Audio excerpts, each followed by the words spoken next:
شکریہ.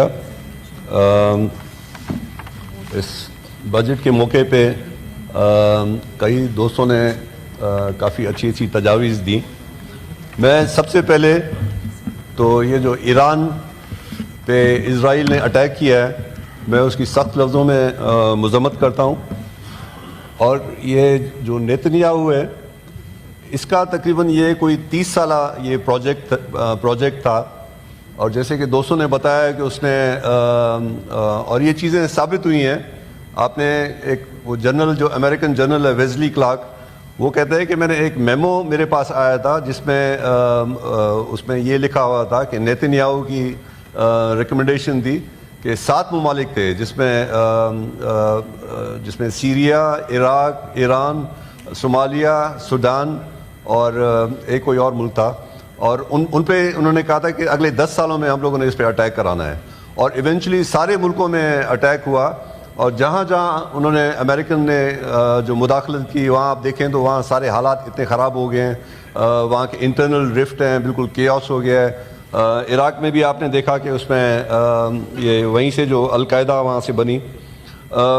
ہمارے جو بلاول صاحب ہیں جو خاص طور پہ جو ابھی ریسنٹلی جو کنفلکٹ ہوئی ہے انڈیا پاکستان میں، جو بلاول صاحب گئے ہیں اور میرے خیال میں انہوں نے بڑے اچھے طریقے سے he was very eloquent, he was very articulate. اور اس نے بڑے مدبرانہ انداز میں جو اپنا کیس ہے وہ پاکستان کا بتایا. اور اس میں جو بھی اس میں ڈپلومیٹک جو ہماری فتح ہوئی اس کے بعد ہمارے جو آرمی جو چیف ہیں وہ بھی وہاں گئے اور ان کو ماشاءاللہ بڑی اچھی انہیں عزت ملی. یہ مجھے بڑے افسوس کے ساتھ کہنا پڑتا ہے کہ ہمارے ملک کے کچھ لوگ وہاں جا کے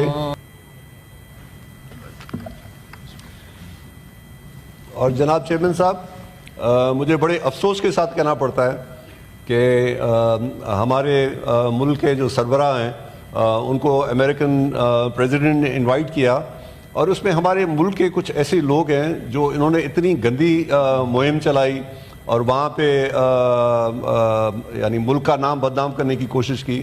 اور یہاں سے خاص طور سے یہ جو بھگوڑے جو اینکرز یہاں سے بھاگے ہوئے ہیں وہاں یوٹیوب وغیرہ کھولے ہوئے ہیں تو ان کی اگر آپ زبان دیکھیں تو ان کی زبان میں اور جو انڈین جو میڈیا ہے ان کی زبان میں کوئی فرق نظر نہیں آ رہا تھا. تو جناب یہ جو بھی چاہے اسرائیل ہو چاہے جو اس کی جو پالیسیز ہیں جو پاپولسٹ پالیسیز ہیں یہ ہر جگہ